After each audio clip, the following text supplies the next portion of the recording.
Today on Belmont Park Live, Gadoo is the one to beat in the feature race. Can the son of Frankel pick up his second consecutive stakes win? Bob Baffert is also in the mix in the Paradise Creek. Can Mask stretch out his speed to 7 furlongs? Furlan's Honor comes off a gate-to-wire win in the stakes at Woodbine. He's undefeated sprinting, but now comes his first try on the turf. And is the Triple Crown ready for Gronkowski? We'll have the latest on another new face set to try and tackle and spoil Justify's Triple Crown bid. Hello, everyone, and welcome to Belmont Park Live on this Saturday afternoon, Memorial Day weekend. It's presented by Claiborne Farm. 100 years of doing the usual unusually well. And just fantastic weather on this Saturday afternoon. You're joining us just in time for the start of race 6, approaching the 11-minute mark to post. It's going to kick off the Naira Bets Late Pick 5. We're going to have 4 of those 5 races on our show this afternoon. Greg Wolf alongside former New York Met, LA Dodger, Paul LaDuca, Andy Serling, New York Racing Association handicapper. Feature race today, Gadoo has been very, very good. Has some good speed as well. There's plenty of speed, though, in that race. Now he'll try and go back-to-back in stakes. He's going to be tough. Now, the thing is he's going to cut back from a mile or two turn races, one at Gulfstream Park, one at Tampa, to 1 turn, 7 furlongs, which probably is going to be right in his wheelhouse, considering he's 1 at 5 and he's won around 2 turns. I think it's absolutely perfect for him. He's an extremely talented horse, but this is not an easy race. Not an easy field, and sometimes people look at a 5-horse field and say, oh, it's just 5 horses. And sometimes they'll look and say, you got the right 5. I mean, there are a lot of 8- and 9-horse fields with 2 horses that can win that are worse races. This is a 5-horse field where every single horse in here has a reason to win. That is race 9. We're going to get things started in Naira Bets Late Pick 5, though, in race 6. Mile and a 16th on the inner turf coming up. Let's head down to the paddock and check in with Maggie Wolfendale. Greg, thank you. And we'll check in with 2 horses that are only making their second starts, beginning with Big Soul Joel, who is number 5 in here, who will be making his first start for trainer Rick Violet. Like what I see from Big Soul Joel. I mean, this is a good-looking son of Kitten's Joy. His coat looks fabulous. I mean, I can almost see myself in it. He looks like a copper penny. And furthermore, he looks extremely fit. Now, first time out, he kind of ran 1 pace before tiring. And so you have to think that he very well needed that race. And furthermore, you know, this trainer change is very intriguing for me. Rick does a good job, and it shows here, especially with Big Soul Joel. I think this horse might have something to say. I know Andy likes this one. I'll let him elaborate. But number 8, Fair Archer, was a horse that I was excited to see back at the races because this guy debuted up at Saratoga. Unfortunately, was rained off the turf that day. Then he tried to come back in what was a scheduled turf race, but he was a late scratch that day, a late vet scratch, hence this long layoff, and now he'll make his first start for trainer John Kimmel. I like the fact that he is getting more ground to cover. He's a big, good-looking son of Arch, and he does look pretty fit to me. The layoff does concern me a little bit that he might need a race to get going because bigger horses, bigger, stuffier horses like this tend to need those starts, but I like this spot for him. I'm very intrigued to see what this horse does, as Javier Castellano will get the leg up on him here today, Greg. Maggie, thank you. We'll have the post parade coming up shortly. Here's a look at the races that comprise the beginning, first 4/5 of that Naira Bets Late Pick 5. We begin here on the inner turf. New York bred made special weight, 7th. 7 furlongs on the turf. Only dirt race in the Pick 5 sequence. Race 8, 16,000 claiming sprint at 6 furlongs. And race 9 is the Paradise Creek. 5th running of that $100,000 stake. 7 furlongs on the turf. That's where we'll see Gadoo back in action for Todd Pletcher. Weather and track conditions brought to you by Piranha Fly Spray, the preferred fly spray at Belmont Park. Piranha on Pescon. Fast and firm and beautiful on this Saturday afternoon. Let's take a look at the field. Current odds for race 6. Again, inner turf.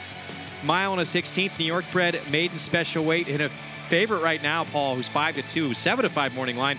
0 for 12 coming in. Well, those are the 2 surprises. You knew that, not more of a surprise. I thought Appealing Briefs, Andy, would actually come up and then end up probably at 7-5. The surprise here is Fair Archer, the 8, taking a ton of money here from 10-1 down to 3-1, and the 1 Power Stroke taking no money. Yeah, well, the one power stroke may be a little overmatched. I think you have to talk about the horses that are coming out of the same race, the 10th race on April 21st. And those are the 2nd, 3rd, and 4th place finishers, Bad Guy, Collective Effort, and Appealing Briefs. Yeah. Real quick, want to remind everyone, get signed up, started, play along with Naira Bets. Bet 200, and you'll get $200 in your account. For being a new member, use the promo code LIVE to take advantage. Bet any track, anywhere, anytime, from home or with the Naira Bets app. Go to nairabets.com to get signed up and started. Look at Bad Guy here, 7-1 currently for trainer Carlos Martin, coming off a second at 52-1 at this same condition on the turf last out. Well, you have these 3 horses we mentioned. We're going to start out, though, we're going to look at the 4 Collective Effort, and he's the number 2 in today's race. He's a horse that has early speed, but he got shut off, as you can see, and completely shuffled out of the race with rider Manny Franco. As you can see, he's leaving the screen. He's already ranked on Manny. Now, he's on the outside in the white. But Bad Guy is the 6th horse, and he's been in 2nd. And Appealing Briefs, coming off a layoff, finished 3rd. To me, you could say, well, Collective Effort had that early trouble in there, and that may have caused him second money in there. But he was also closing at a race at a very rapid pace, and Bad Guy, Paul, was wide and chasing that rapid pace. And the difference is that Collective Effort's going to be about 5-2 here, and the 4 Bad Guy is going to be about 8-10-1. So isn't, in some ways, Bad Guy the value in this race? I think so, because when you look at Bad Guy's effort on the turf, he's had 3 efforts, 15-1, 36-1, 52-1. He's outrun his odds each time on the turf course. Now, you're going to get 8-1 today, but he belongs in this group, and he belongs in the same. The 2 and 7, what's the difference between the 2, 4, and 7? They're all 0 for a lot. But and the 7's had his chances. He can win, chances. And I think you and I agree that anyone can win this race, Paul. It's one of the reasons in your pick 4 ticket you're using so many horses. Yeah, I am, and I wish I would have used the 5. Listen, if more budget is a pick 5 ticket, I all this race, and I did. I alled it. I wanted to keep the budget constrictions down a little bit, but I really feel that this race is a race where you can all. Race number 7, tricky race, so I'm going to try to get out of there too deep. Mentality, the 8, and the 11. Hannah Smile. Race number 8, 2, 3, and 6 in there. A big guy in. I can't leave off, even though there's a lot of speed, but I do think Conquest Twister gets a great trip in there.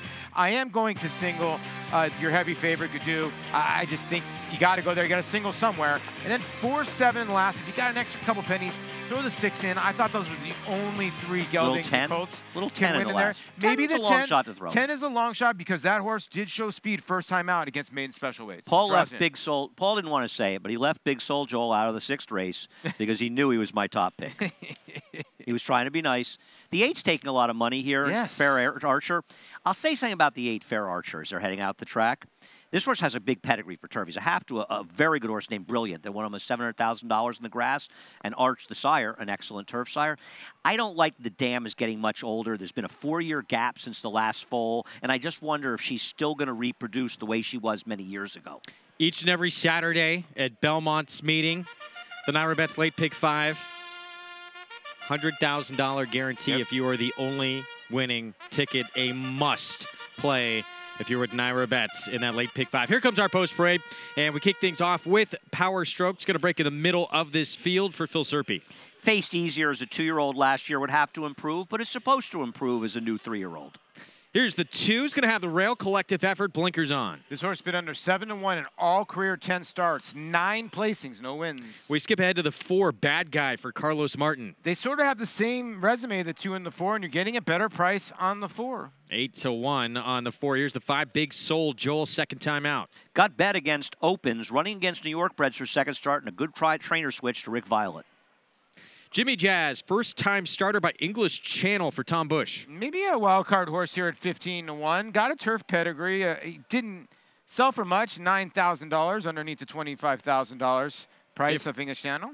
Back to the 3 here, Curlin's Legacy for Jeremiah Engelhart, first on the grass. A long shot that really has no pedigree for turf, trying the turf for the first time.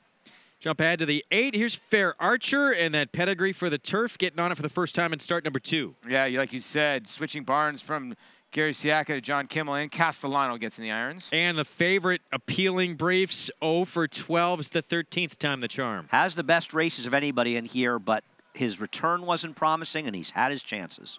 Sounds like not with your money. We're going to take a break. We'll be back. The start of the Naira Bets, late pick 5. Coming up, we're just 4 minutes to post.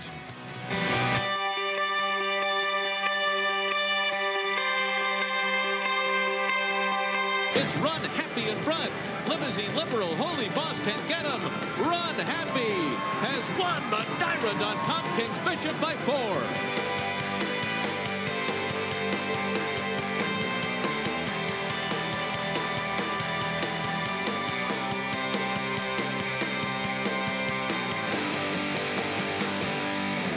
International Super Sire Warfront. Among his 34 stakes horses in 2017 were Grade 1 winners American Patriot, Avenge, Roly Poly, War Flag, and Europe's champion 2-year-old colt, U.S. Navy Flag. Last year, Warfront was the nation's #1 sire in multiple categories. In the sales ring, his yearlings continue to bring prices well over $1 million. Warfront, standing at Claiborne Farm.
Back on Belmont Park Live. This is today. Naira bets, late pick 5 each and every Saturday at Belmont. Minimum $100,000 single ticket payout for Naira bets customers only. So if you play through Naira bets, you're the only winning ticket in that Naira bets late pick 5. Minimum of $100,000 on your winning ticket. Wow. We're getting close here. Minute to post here to kick off that Naira bets late pick 5. Let's go to Maggie for more. And let's face it, guys, the two horses that are taking the bulk of the play, they seem to be, well, professional maidens, at least as of today. They've had their chances. They've finished in the exacta and try spots, but they just can't seal the deal.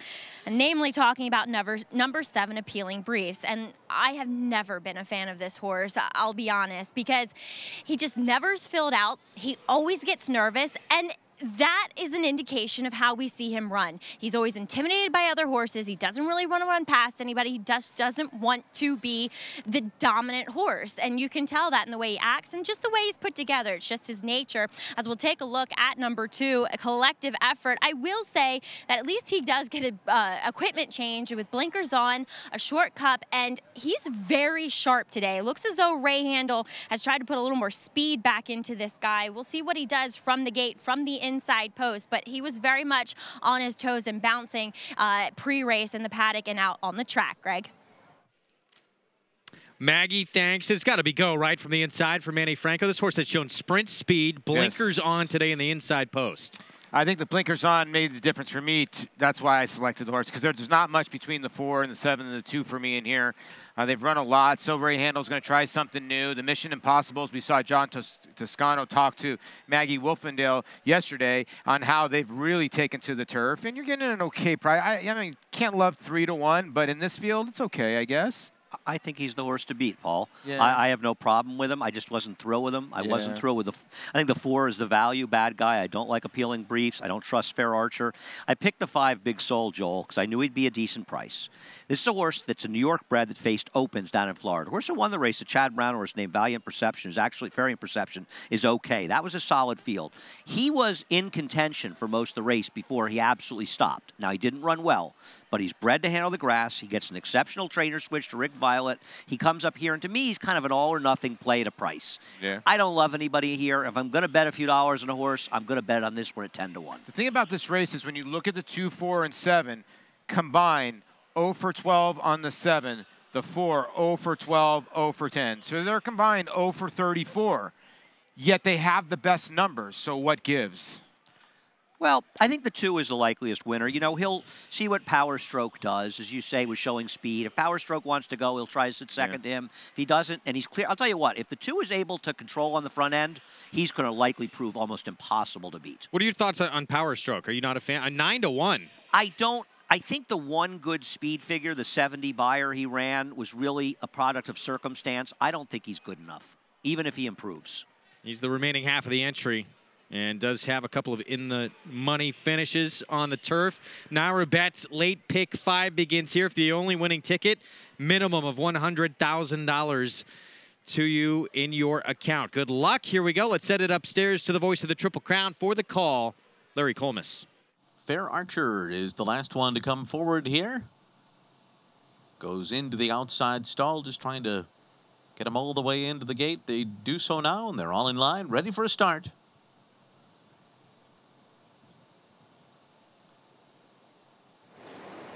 They're off. And slow to get going, and actually leaving the course was Fair Archer. Fair Archer has left the course and gone to the Widener, so he's out of the race here. Up front, it is Collective Effort in front. On the outside comes Power Stroke away, running in second by about 3 lengths. And then it's Curlin's Legacy in third. Appealing Briefs is fourth by another 2. And then it's Big Soul Joel, followed by Bad Guy and Jimmy Jazz on the outside. And again, Fair Archer took a right, went on to the Widener turf course, and is out of the race here. That first quarter was in 23.78 seconds as they head up the backstretch. And Collective Effort and Manny Franco lead the way. Pressured by Power Stroke on the outside second. Appealing Briefs is third. Curlin's Legacy is down on the inside. And then Jimmy Jazz starting to lose a bit of ground to Bad Guy, and Big Soul Joel, who's down on the inside. So they continue up the backstretch. 47.78 was the half mile for Collective Effort, who has led so far. It's almost a length lead on Power Stroke as the field races for the turn. And then Appealing Briefs third on the outside, followed by Curlin's Legacy, who's fourth and down toward the rail. Jimmy Jazz trying to get involved now on the far outside. And then it's Bad Guy and Big Soul Joel. They make their way around the turn. Collective Effort, Power Stroke, and right behind them Appealing Briefs. 3/4, 111.46, and they're into the stretch. And it is Collective Effort off the turn, trying to shake away here from Power Stroke. Appealing Briefs is third on the outside. Something left here for Collective Effort, who spurts away with a furlong to run. And Appealing Briefs has taken up the chase into second. Bad Guy is third late as Collective Effort comes home a 4-length winner over Appealing Briefs. Bad Guy was third, Jimmy Jazz fourth, and 140.4. Speed and equipment change of blinkers on, the inside post, and Manny Franco takes advantage on Collective Effort. Yeah, he did a great job, and you could say he was very, very intent. Watch right out of the gate. He's going to push, go, go, go. Now watch the 8 on the outside is going to go jump to, like, I guess it's a temporary, like, rope, right, Andy? Yeah. And, like, I asked you during the race, have you ever seen it? I have never seen a horse do this. He ducked out that badly. Now, it's probably happened before. Of course, yeah. And the fortunate thing is, because they just have that rope up the outside, if a horse decides to do that, it's not a dangerous situation. There's not a rail to run into. So fortunately, we saw him pulling up over there, and the horse seemed to be absolutely fine. We saw Javier pull him up from where we are. Getting back to the race here, we talked about it beforehand. The 1 didn't put extreme pressure on the 2. The 2 was able to control, and as we said, if that happened, he was a very likely winner. And the inquiry has been posted is about the 8 at the start, not about the horses that finished in the money. And you cannot be declared a non-starter once you get out of that gate, right? No, it's a fair start. And the horse broke straight right. I mean, if you look, Castellano had no shot. I mean, he bolted straight to the right. It wasn't like the horse sort of broke, took a couple straight steps and go. Watch it again. It's important for the stewards, though, to take a look at it. Yeah, they have to. Because the public needs to know they're being protected. And one thing is, Naira will refund the money if a horse was being held in the gate. We've done it with short-priced horses. Right. It costs a lot of money, but it's the right thing to do. The public needs to be protected. Is what that inquiry is about. 2-7. 4-6. Collective Effort actually winds up going off as the post-time favorite by a slim margin at 9-5. Well, it just shows you that doesn't really matter. Let's go back to the start again. I want everybody, because a lot of people will say, oh, Castellano, this has no shot. Watch the 8, completely bolts the outside. I mean, he's off the track within 3 steps. So, I mean, and then Javier took care of him. He backed him up and stopped him about where that yellow pole, as you can see right there. Great shot there. He actually was on the Widener turf course. Great camera work, guys. Wow, that's blowing the turn. Yeah. Wide trip. Wide trip east. Widener trip. Yeah, right? Wow. So collective effort, Manny Franco, Ray Handel, Loudmouth Racing. Start off the Naira Bets late pick 5, collective effort. 11th time out, gets the win. Who's waiting for Justify for that third and final leg of the Triple Crown? The Peter Pan winner is. We'll talk about Blended Citizen next. This proven son of Giants Causeway has sired 4 millionaires, including Claiborne Farm stallion Lee. Recent top runners include 4-time graded stakes winner Miss Sky Warrior, 3-time graded stakes winner Sharp Samurai, multiple stakes winner Bal Harbor, and Dubai Group 3 winner Shamal Nibras. Last year, his 2-year-old sold up to $540,000, while his yearlings fetched up to a whopping $575,000. First Samurai, standing at Claiborne Farm.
We're back on Belmont Park Live. Stewart's inquiry still going against the 8, who we showed you on a couple of occasions there bolting, going to the wrong turf course, and that was it for him. Fair Archer in this race, but Stewart's still taking a look at that. That's why this race has not yet become official. One more look at it. Going to the wrong turf course, and that was it for the 8, who we'll see make his turf debut essentially another day. Yeah, and Andy made a good point. Thank God everything's okay with the horse. Yeah. You know what I mean? And you couldn't really see it, but he broke out of the 8, kind of went to his knees a bit, kind of veered him off to the right, made things worse. Let's send it downstairs. Maggie standing by with the winning connections. And just a quick note on number 8 in here, that was Fair Archer. He was fine. Javier was fine as well. Just a little bit, not shooken up, but just kind of wondering what happened, as we are joined by winning conditioner here, Raymond Handel, and collective effort, Ray, a horse that you've had the most patience with, I would say, kept him in maiden special weights, and today it paid off. Yeah, certainly did. He's always been a really nice horse in the morning, and he trained like he was, you know, okay, and we ran him in some stakes races on the dirt, but I think he kind of identified himself as a turf horse, and we stayed patient. We tried to get a few runs in over the winter and just maintain fitness and maybe pick up some money to pay for the way, but we knew once we got him on the green he'd be better, and the blinks made a huge difference today, too. I was going to say, it also looked like you had him ultra sharp as well. Yeah, I mean, I cut back his work schedule a little bit. I worked him just once in between races because he was just so fit, and he came out of the grass race just a little bit skinnier than I would like to have seen. So I kind of backed off of him, had him fresh, and I just gave him a nice sharp 5/8, 8 days out. And he's really sharp today because I broke him out of the gate with the blink. I breezed him with the blinkers, and then about 4 days ago I just popped him out of there with the blinkers on, and he's razor sharp. So he kept our hands full out there the whole time.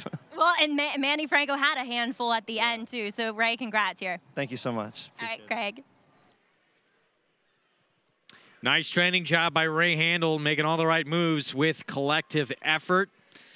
Maggie mentioned Javier. That, of course, Javier Castellano, who's the rider on the 8, Fair Archer, did a good job of pulling that horse up.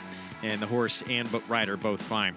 It's become official, and collective effort, $5.60 for the victory as the favorite to start off this NYRA Bets late pick 5 sequence. Well, I mean, the closer look needs to probably take a closer look. Not wild about Mission Impossible as a turf sire.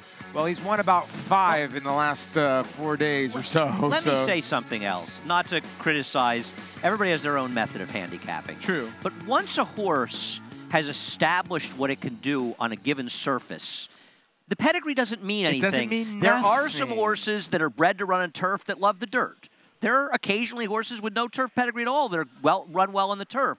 Pedigrees are irrelevant once they've run and they've tried a surface. So to say that is ridiculous because judge him by the races he's run, not by his pedigree. Yeah, I mean, we've seen, what, 4 or 5 Mission Impossibles on the turf win so far at this meet?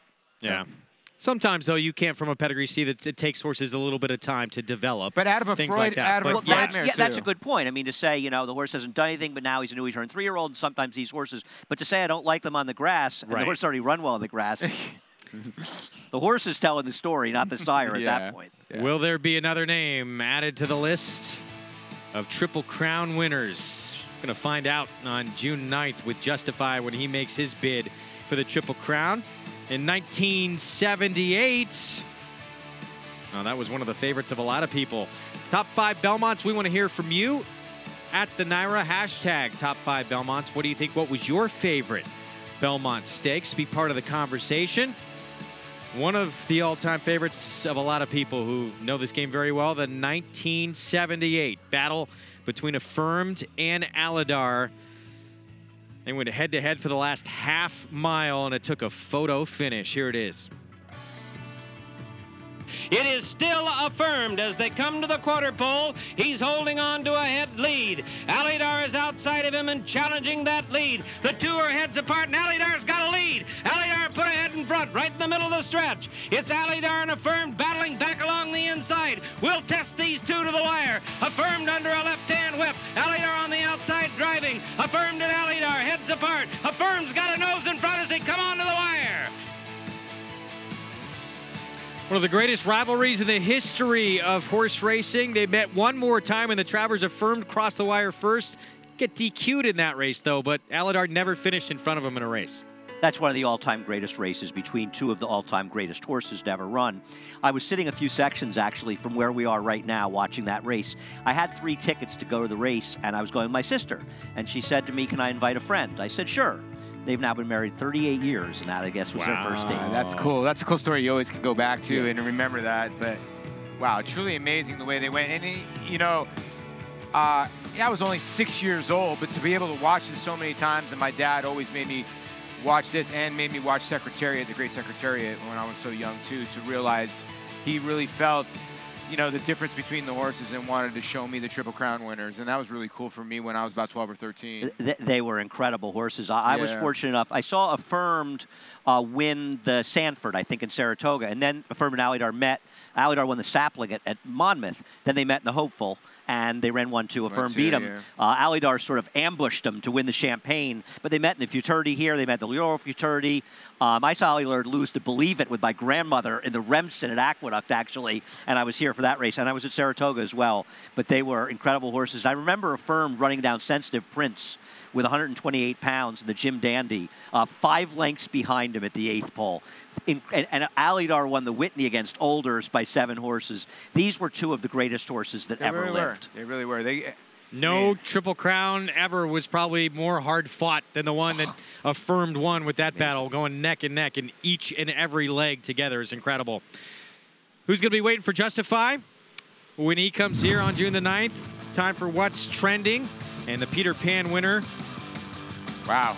Blended Citizen will be lying in wait. His connection said if there was any track in America he would love, it would be Big Sandy, and he proved it in the Peter Pan. Listen, you have to go to the eye test. Now, this horse, to me, I watched this work this morning. I thought this is dynamic. And I am not a trainer.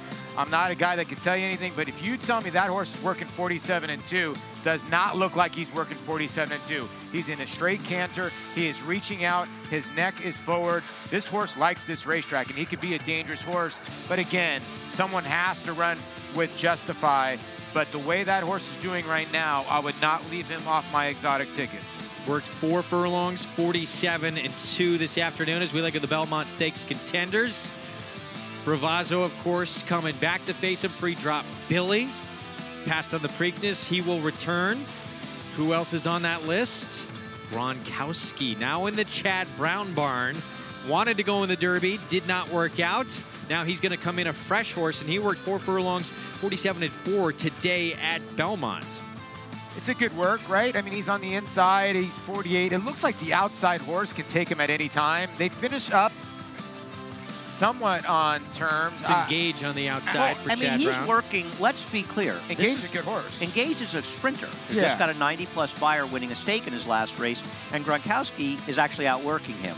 And Gronkowski wants to go much further. So this is an impressive work, and I don't think Chad Brown would have had a problem telling the connections he can't win the Belmont. He's not ready. He's not good enough. So I think if he's running him with encouraging work like this, I'm going to have to give him a little more credit than I was giving when I was laughing at him heading the Derby. He might be a real horse. Let's hear from Chad Brown, his thoughts on today's work. He raced great. It's our first work for us, and gave him a couple weeks to acclimate over here, galloping over the main track, and he went better than expected. His first work back for us after missing a little bit of time, I just wasn't sure how fit the horse was going to be, and he was a pleasant surprise. His horse is very fit, and they galloped out strong. And not having had the horse very long, I'm limited to what I can do and what kind of training regimen I can set up. So, you know, based on this specific situation, which is unique, you know, I set up a plan that I feel is fair to try to get the horse to the race if he's fit enough and good enough to run a race like the Belmont. And like I said, based on what I saw today, at least he's in position. Is all the timing of it ideal? No, but it would take a very special horse to get there. And, you know, and again, based on what I saw today, this horse really looked good out there. I was very impressed. I'm excited to see what he does next weekend. The horse came to me in outstanding condition from his previous trainer. Very sound, healthy-looking horse. Very easy to transition into what we're doing here. And to give a lot of credit to the horse himself, he's smart, he's all class, this horse. He hasn't put a foot wrong since he arrived. You know, a true sign of a really good racehorse. Encouraging words. If you're a Gronk fan for the Belmont, get your tickets now. You want to be part of this on June the 9th. All the reserve seats are already gone, but you can still be part of the action. Buy your tickets to the 150th running of the Belmont Stakes. See if Justify can take home the Triple Crown. General admission starts at just $25. Buy today before it sells out at Ticketmaster.com or BelmontStakes.com. The Grey Ghost, native dancer. 1953 Preakness Trophy. Just sold for $100,000. Only defeat for native dancer, the Kentucky Derby. We're going to take a break. We'll be back. Paradise Creek, our feature race. Take a look at some of the great moments in Paradise Creek's career. The Manhattan, maybe the best of the bunch. We'll be back. Make NYRA Bets your home for online horse racing and betting. Start earning your sign-up bonus right now. With NYRA Bets, you can use our state-of-the-art website to bet on live horse racing at over 200 tracks around the world. Bet anywhere, anytime, using your computer or mobile device. Earn valuable reward points on bets. Build your bankroll with our exclusive promotions and earn cash rebates. Sign up now at NYRABets.com and start earning your sign-up bonus now. NYRA Bets, racing's best play.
everything on the line for Justify and his connections. Bob Baffert, Mike Smith on June the 9th when he goes for the third and final leg of the Triple Crown in the Belmont Stakes. He was working today. Jimmy Barnes, assistant to Bob Baffert, said did a little more this afternoon. Backed him up to the 8th pole, pulled up at the half mile, so he galloped a good mile. Baffert said take it easy with him. Don't do too much right now. They're just trying to maintain his weight, keep him a happy, healthy horse. Well, I mean, that's all he needs to do. His conditioning is there. He's run so many races. Now it's going to be a lot of races in 120 days. So he's just got, like you said, try to get out of this horse's own way. I think that's what Bob's so good at. He lets his horses just go. Well, I think Bob Baffert's been pretty good so far at getting his horses through Triple Crown races. So I'm going to say, Greg, whatever he does is probably the right thing. He makes all the right moves. We'll see if there's enough in the tank for Justify on June the 9th. You can bet all the great racing content at the click of a button with the new Naira Bets app. The app available for iPhones in the Apple Store and for Android by visiting nairabets.com. You have access to depositing, betting, watching live video, as well as replays all through that Naira Bets app. Download the app today to bet any track, anywhere, anytime. Time now for a paddock report with Maggie Wolfendale, brought to you by Hillendale Farms, standing Curlin for $150,000. And Greg, we'll check in with your current favorite. That is number 8, Mentality, in here. And it's funny when you observe horses relative to the fields that they're in. Last time she was facing the boys, so she looked okay. She wasn't a standout. But here against these fillies, she is a standout. She's bigger, she's stronger, and that's an improvement from what I had seen from her last year as a 2-year-old. And she's acting so classy here. A lot of these fillies are actually kind of getting really revved up. It's a fairly busy day down here in the paddock and around. So she just really has her wits about her. I liked her effort last time, and I think I'm sorry, she wasn't against the boys. What am I talking about? That was the other Leslie Ward horse, but I still like her. Relative to this field, she does class up and matches up probably better than most of them in here. Getting my Wesley Ward horses confused. They all seem to be running well and winning. We'll see if Mentality is another one of those, as we'll check in with some layoff runners with number 1 in here. She's Dreamin' for trainer Tom Bush. Now, she gets back to the distance in which she won at, and I like the 7 furlongs for her. I think it is absolutely ideal given her physical makeup, in that she's a bigger filly, but she's still kind of built downhill. She has those bigger hindquarters to her. Comes back in here looking fit enough to me. We'll see what she's capable of doing, as number 11, Hannah Smile, is also taking some play for Michelle Nevin. Now, she's a filly that I didn't really like the looks of her last time. She still ran pretty well, but it was a regression from her previous race, and she was the beaten favorite that day. We've since seen her have the winter off, and she's done very well having that time off. She's filled out, she looks stronger, she's put on weight again, and she's sharp in here. She is very much on the muscle with her handlers here, and I think Michelle has this one ready to go, and she might be better than what she was when we last saw her over at the Big A here, Greg. And that is her rider. That is Manny Franco. He'll be aboard for her 4-year-old debut on the 11. Hannah Smile, and taking significant play for Michelle Nevin, who you saw on the screen there as well. Meanwhile, Mentality, who Maggie was talking about, is dropping to face considerably easier company. Was in stakes competition last time out and has been in a lot of stakes. 3 of her 5 starts have come against stakes company. And also, she was in a race where the pace completely held together. The horses had trouble making big moves, and I don't know why the rider fought her the whole way here, Paul, but it's like he fought her to keep her out of position, and she never really gets in the clear. Even in the stretch, when she gets to make a run, you'll see her late moving forward like she's surging, and she'll put on the emergency brake a bit as another horse sort of coming over towards her. She's never in the clear. No, she's not, and it's very, very rare to, like, right now that she does get in the clear. That her Wesley Ward horse does not break well. You know, she broke poorly that day, 9 out of 10, and then maybe Alvin Jimenez thought, okay, let's take back, but a better break, she wins the race. I don't think it was the break that cost her. I disagree. I think it was a situation where the rider, now maybe he was riding to instructions. He wanted to keep her out of the race, and I think that's what really cost her the race, to be honest. And also the fact she couldn't get a clean path, and they were going slowly up front. Regardless, better horses and a tough trip. You look at her finish there, though? You like the way she finished in the race? Relatively speaking, yeah. It was tough to close into that race. Those horses are pretty good, too. That was a salty field. I mean, look what she did last time. She had a win on a turf, and she was 20-1 in that field. Back to the Michelle Nevin-trained Hannah Smile, daughter of Perfect Soul, making her 4-year-old debut. And she just had to win a couple of starts back at this distance on the Belmont turf. When she won here 2 starts back, she made a big 5-wide circle move. And while you would say, well, she was wide, first of all, in the Widener, making 4 to 5 wide moves isn't as bad as some courses. But even that, it was a time during the year, late in the meet, with the rails out, when almost every single race we ran on the Widener was won by wide sweepers. And we've seen this happen before, and I almost wonder if it's that firmer ground that we just haven't even run at all that year because the rails are way out. Horses were able to run better on the outside, and I think, not to knock Hannah Smile, and she can win here, but I think she had a very advantageous trip. Got it, a little bit of an assist, perhaps. Here comes our post parade. We'll start things off with the one that is She's Dreaming. We'll break second to the outside, and here for Tom Bush. She's Dreaming actually has a little bit of ability. Whether or not she can win off a layoff is the question, though. 9-1 on the remaining half of the entry. The 2, Alley to Cavalry, gets the inside slot. 25-1 first time out, shocker, and then they put her on the turf, and she ran better than looked, 27-1 today. Miss Mystique making her turf debut for Leah Giarmati. Found herself a tough spot for her turf debut. She has a little bit of pedigree on the dam side. 21-1 on the 4. This is Breezy Gal. Showed brief speed and backed up last start in the turf debut. Yeah, Linda Rice already has a win on the turf. Very rarely you'll see her horses at 21-1 over the green. Contender here in the 5, Purely Lucky, trained by Brad Cox. Anybody from the Brad Cox barn can always be dangerous, but she's kind of a funny horse that runs sometimes in spots. Beaten favorite last time out, but by less than a length. The 6, Creasy for David Donk. I thought it was very game last time. This filly by Cosmonaut, maybe a little bit of an overlay. She's got to improve a lot here. She's 23-1.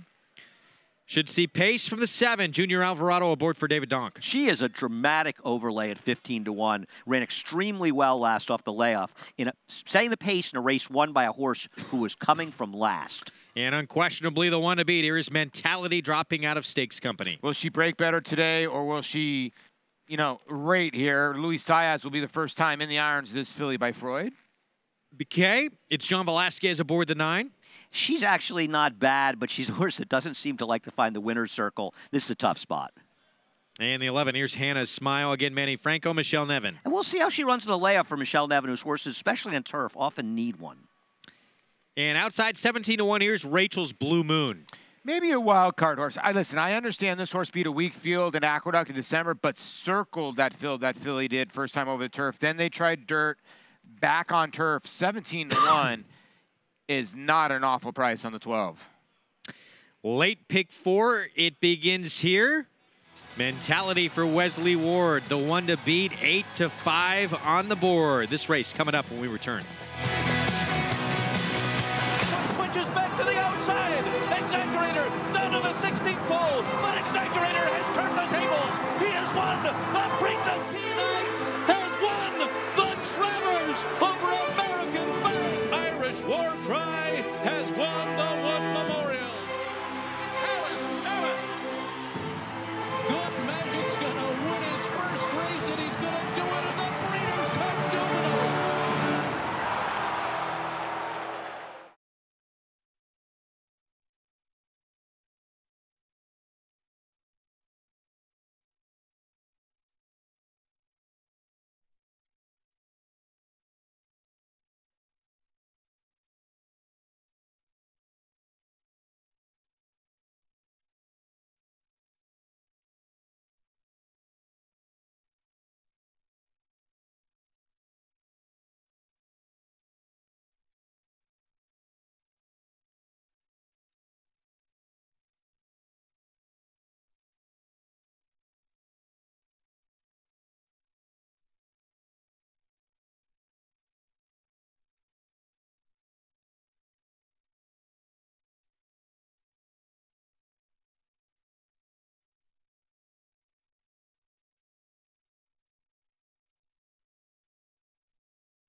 It's Fleet Week, Memorial Day weekend. There's the Fighting Eye, the Intrepid, built during World War II, earned 5 battle stars and the Presidential Unit Citation during its time in action. Back on Belmont Park Live, and the pick 4 coming up. Getting close. We're approaching the 2-minute mark to post. And Purely Lucky, one of the contenders in this group, with more on this 3-year-old filly. Let's go to Maggie Wolfendale. I feel like you can never discredit or leave out any Brad Cox runners, as Purely Lucky will go out for the barn here today. The only problem is, and while she looked physically fantastic, she got herself in a tizzy in the paddock. I mean, she was just really one of the ones that they were having a lot of trouble getting the saddle on, but out on the track, she's actually kind of collected herself and calmed down a bit, which is always a good sign. Now, she is a filly that hasn't shown that much early pace. She kind of tends to sit kind of mid-pack. So I'm wondering if they do have her sharper, or if she's just a little bit agitated overall here today. It's not as if her jockey took her away from the pony. He stayed with her the whole time. So we'll see. As we'll move on to a long shot. That's number 9, Piquet. Now, I have my reservations about Piquet. I really question her overall will to win. And when she did win last time, it was a really hungry maiden special weight field. That is for sure. But she comes back here for trainer Bob Robato. And I just am really digging the way she looks. I love the way she moved over the track. She was bouncing and floating over the ground here. She looks fit enough to me. We'll see. This is a tall test, jumping again in against winners off the bench here. But maybe she'll run well and one for us to look for next time, guys. Thanks, Maggie. Yeah, put it all together last time out, and we'll see. Now freshened, making her 4-year-old debut. Maybe can make a big leap from 3 to 4. Here's a look at Discreet Image. 15 to 1. It's Junior Alvarado for David Donkin. Showed speed, usually does. You know, David Donk does a sensational job. He's one of the great overachieving trainers in the game, an ex-assistant to Woody Stevens. This filly ran tremendous first time for him last time, cutting a pace in a race won by the last place horse who came from last. She is 15 to 1. I think she's a huge overlay, Paul. Yeah, I'm with you. You know, her speed is her weapon, and when you look at this race, there's maybe the 4 is a front runner, but the 12 could run with her. The 12 could run with her. The 4's got like route speed, but truly, she might be the fastest horse in this field. She might be. I'm not saying she has to win, but she's a big overlay. I think she's a much better bet at 15 to 1 than a horse like the 5 even at 4 to 1. Meanwhile, the rail runner is the 2. That's Alley to Cavalry, and she's going to be cutting back in distance. I'll give you my wacky story on her. She had real trouble in her last race. She was badly steadied out 50 yards into the race. She got in trouble in the stretch as well. She doesn't have a high percentage rider. She's a huge price. She may not be good enough, but she actually ran a lot better than it looks last time. She improved in the turf, and she's a huge price. Maybe she could be 3rd or 4th in a super. Yeah, there's money to be made, filling out big numbers underneath for sure. No, I'm with you. Listen, even money, by the way, now in the Wesley Ward runner mentality. Yeah, I mean, and that's probably what we thought. You know, his crazy long shot's a 2, mine's the 12, just because horses 1 for 1 over the turf course, maybe gonna have to improve. But even money on this horse, did I see that coming? Maybe not, because I thought this was a little saltier field. But it's 11 betting interests. Even money shots are rare, but if she runs her last race, if she breaks cleanly, she'll be forwardly placed. She's going to win this race if she runs her last race. And part of that, too, how hot Wesley Ward has been. He cooled off a little bit yesterday, but still overall, he's had a tremendous meet the last week or so. Yeah, and when he sticks riders like Luis Saez and Joel Rosario aboard, they seem like they win a little bit at a higher rate. There's Kendrick Carmouche on Breezy Gal. Stepping in, 32 to 1 long shot, but it is mentality's race to lose. 3 of her 5 career starts have come against Stakes Company. She drops in class today to face a first-level allowance condition against New York bred company. We'll see if she can get it done at even money. Let's send it upstairs to the voice of New York racing for the call, Larry Colmus. And just a couple more to come forward now. Here is She's Dreamin', moving into the starting gate. Will be followed by Rachel's Blue Moon and Mike Lessie, who are coming up to complete the line here. Rachel's Blue Moon stepping forward to the outside stall. A little bit hesitant here to come up to the gate is Rachel's Blue Moon. Currently on the board at 24 to 1. Even money right now on Mentality, as they've opened up the front of the starting gate here for Rachel's Blue Moon to come forward. And she does so. So we're just about set here. They're all in line. They're off. And it is a good start for Rachel's Blue Moon. Discreet Image has speed. Inside, it's Breezy Gal and Alley to Calvary from the rail. They're followed by Miss Mystique, and then comes Hannah's Smile. She's dreaming to the outside. Purely Lucky and Creasy. PK is at the rear of the field. So they're heading up the backstretch here. And Breezy Gal grabs a slight lead. Breezy Gal in front. On the outside is Discreet Image running in second. Mentality is third. Toward the inside, Miss Mystique is fourth, 22:03 for that first quarter mile. And then it's Hannah's Smile, Rachel's Blue Moon to the outside. Break of 3.5 to Alley to Calvary. She's Dreamin' is next, and then Purely Lucky. Then Creasy to the outside. PK is the last of them all. Around the far turn they go. Tightly packed on the front end, Breezy Gal, Discreet Image, head and head. Outside of them, Mentality. The half was 44.98 seconds, and these three will take him to the top of the stretch. Miss Mystique is there, and then comes Hannah's Smile, and on the far, far outside, trying to put in a bid, here is Creasy as they race into the final furlong. Mentality has grabbed the lead here. Mentality in front from Hannah's Smile and Creasy on the outside. Putting in a late bid toward the inside is Miss Mystique, and PK down the center is closing well too. PK grabs second behind Mentality. Mentality's gonna do it. PK second best under the wire. Creasy was third. Fourth looked like Hannah's Smile in 1 minute 20.82.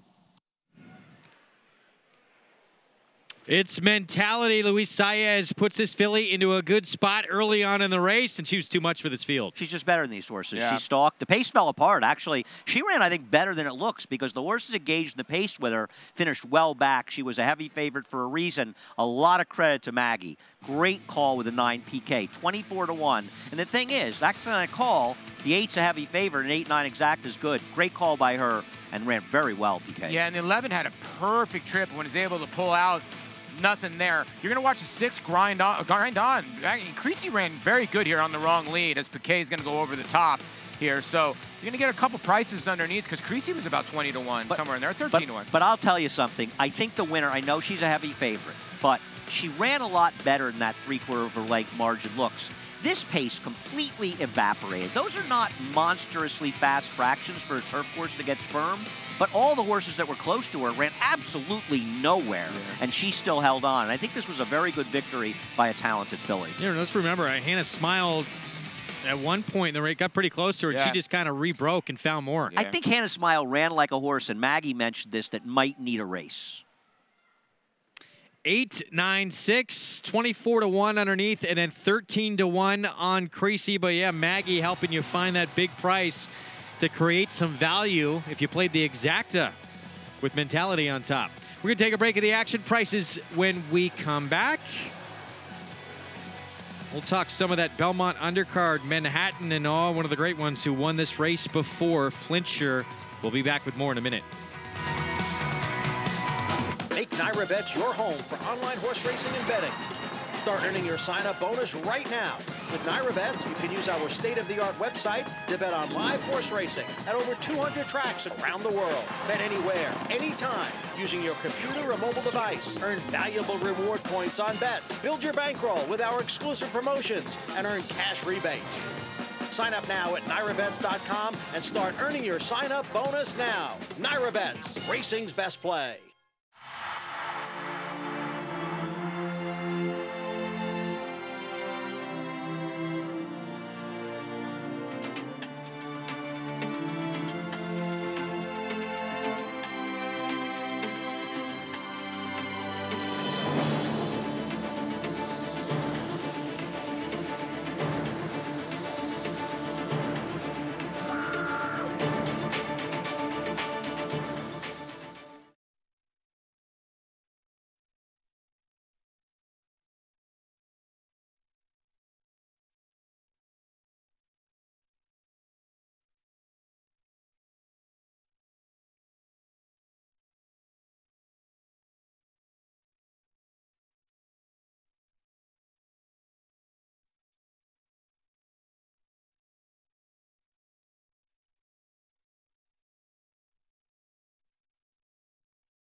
Back on Belmont Park Live, 2 wins this afternoon for jockey Luis Saez. Teams up with Wesley Ward, and the horse to beat gets the job done with a drop in class here for her second start, 2018. Returns $4.20 for the win. Congratulations to the connections here. This is the daughter of Freud, the Lemon Drop Kid mare. Lemon Drops Love for Lindy Farms. $31.75 for $1 in that exacta.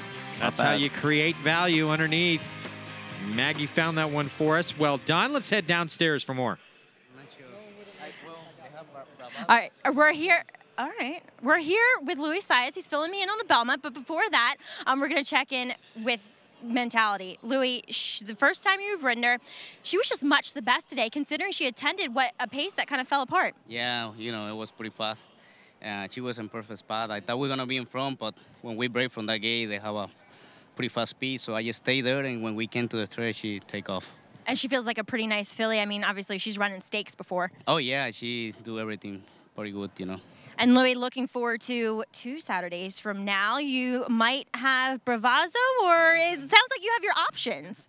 Well, let's see. I'm not sure. So, yeah, for the finale, I think Bravazzo is in good shape. I think he's going to be okay. Let's see what happens, you know. All right, Louis, well, looking forward to it. Congrats here, though. Thank you so much. Okay, Greg. Thank you, Maggie. Well, yeah, he was aboard Bravazzo in the Preakness in that late burst, just missed by a half length. We'll take a look at the Naira Bets late pick 5 follow-along, but everybody wants to be involved when history's on the line in that Belmont Stakes. That's true. It's very true. And you see 95,000, that's a pretty good pool. Yeah. For a Saturday. And you got, I think, favorite to start. But you know what? I think a lot of people went 2 or 3 deep. Might have went 2 or 3 deep. So you're still not out of the woods. You can still get paid nicely. Well, there's also no clear-cut favorite in race number 8. So somebody wins here, they're probably going to be in the 3 to 6 to 1 range. I see the 3 horse as the favorite. Big guy Ian, he's vulnerable. Yeah. We'll talk race 8 when we come back. We'll also talk Little Manhattan High Happy. Now a Grade 1 winner in 2 countries. We'll be back. An undefeated graded stakes winner on the track, Algorithms was the nation's #1 sire of 2-year-olds in 2017 by percentage of winners. His top runners include multiple graded stakes performer Rich Mommy, winner of the Grade 3 Sugar Swirl, multiple stakes winner and graded stakes performer Recruiting Ready, and stakes winners He Hate Me and Sunset Ridge. In the ring, his yearlings have commanded prices up to $220,000. Algorithms, standing at Claiborne Farm. Make Naira Bets your home for online horse racing and betting. Start earning your sign-up bonus right now. With Naira Bets, you can use our state-of-the-art website to bet on live horse racing at over 200 tracks around the world. Bet anywhere, anytime, using your computer or mobile device. Earn valuable reward points on bets. Build your bankroll with our exclusive promotions and earn cash rebates. Sign up now at NairaBets.com and start earning your sign-up bonus now. Naira Bets, racing's best play.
He was a very durable racehorse. He had 23 lifetime starts. He won $9.5 million. He raced in Dubai, France, Hong Kong, America, England, always at the highest level, and competed with some of the best in the world.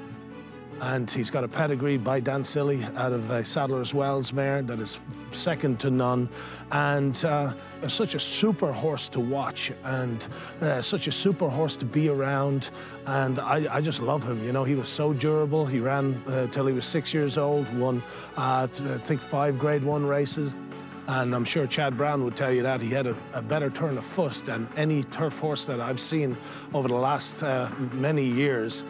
Well, Flincher had an outstanding career. I was lucky to have him his final year racing, and this horse had the best turn of foot of any turf horse I've ever trained. I think the Manhattan in 16 was probably the race that really, really stuck out to me. You know, he came home like a freight train. You know, he came home 24, 23, 22, 21. You know, this is a horse that got faster as the race went on, and not many can do that. And Flincher is coming storming down the center of the course, and he's found his best stride, and he strikes the front. And Flincher is moving away from his competition late. Flincher comes to the United States and wins the Woodford Reserve Manhattan by 2.5 lengths. I'm very confident that he's going to be a great stallion. I look forward to training his offspring. And one of the main reasons we invested in this horse was Chad Brown was very adamant that this horse could have been equally as effective at a mile. He had push-button acceleration. You know, all he had to do was ask and boom. It didn't matter where he was. I think it's very important also his attitude as a sire.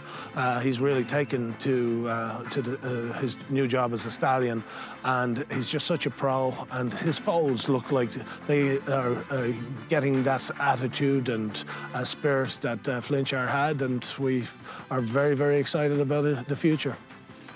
He's taken to his new job very well, and one of the things that should be noted about him, I think last year he bred 120 mares and he had 118 pregnancies. So his fertility is off the charts. He's going to get every opportunity with the caliber of mares that we've bred to him, Hillendale, Juddmonte, China Horse Club. There's no question. He's doing very well, loves his job. You hear Chad Brown talk about that devastating turn of foot as we look at the contenders for this year's Manhattan from Flincher. His Manhattan win, he went the final half in 44-2.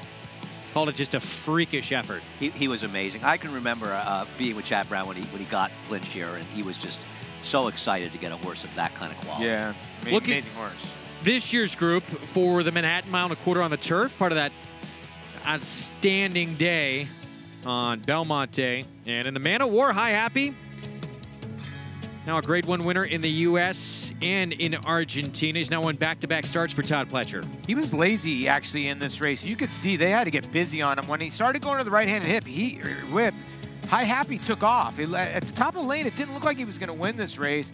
We talk about Sadler's Joy a lot, Andy. He needs to be just timed perfect.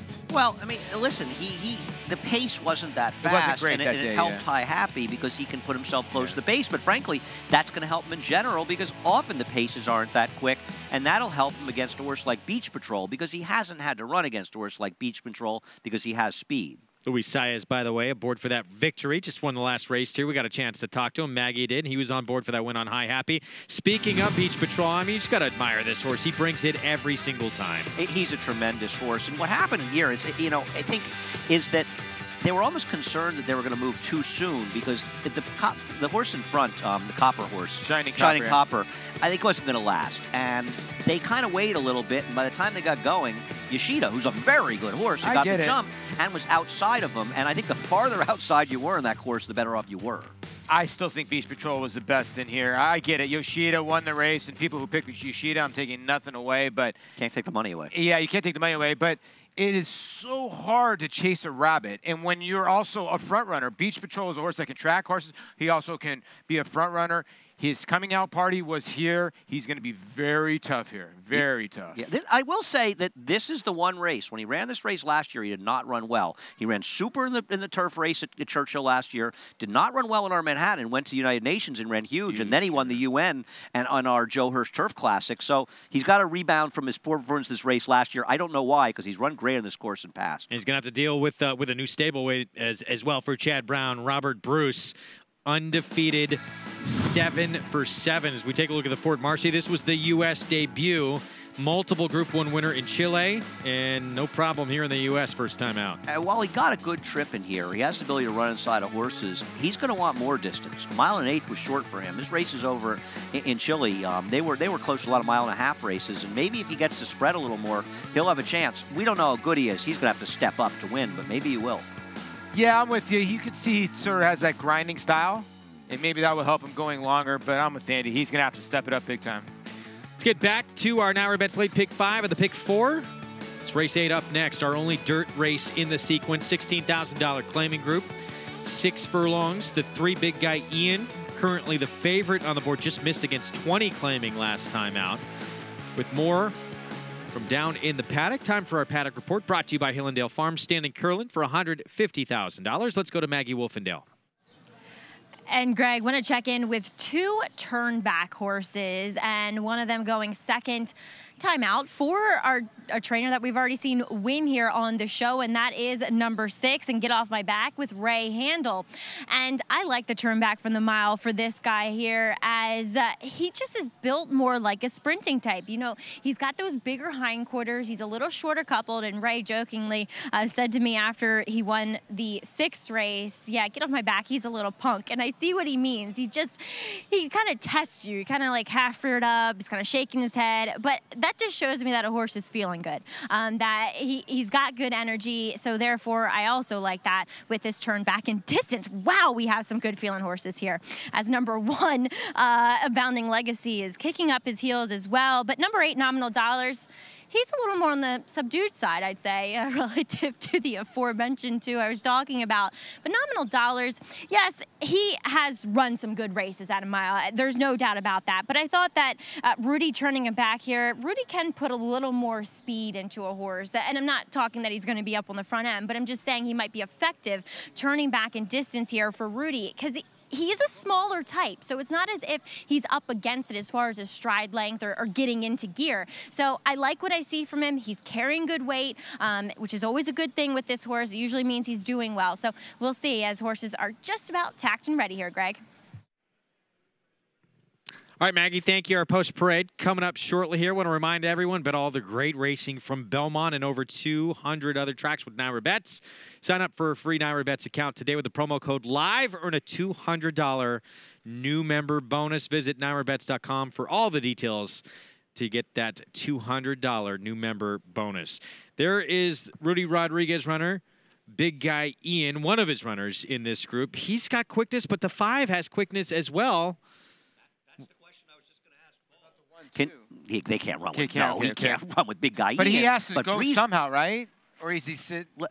Big guy Ian is very, very fast. The very 1 is fast. not as fast as him. The 5 Breeze Burner is very fast. The question is, are they going to hook up? If they hook up, big guy Ian's got no shot. And he was loose last time, and he still lost to Conquest Twister.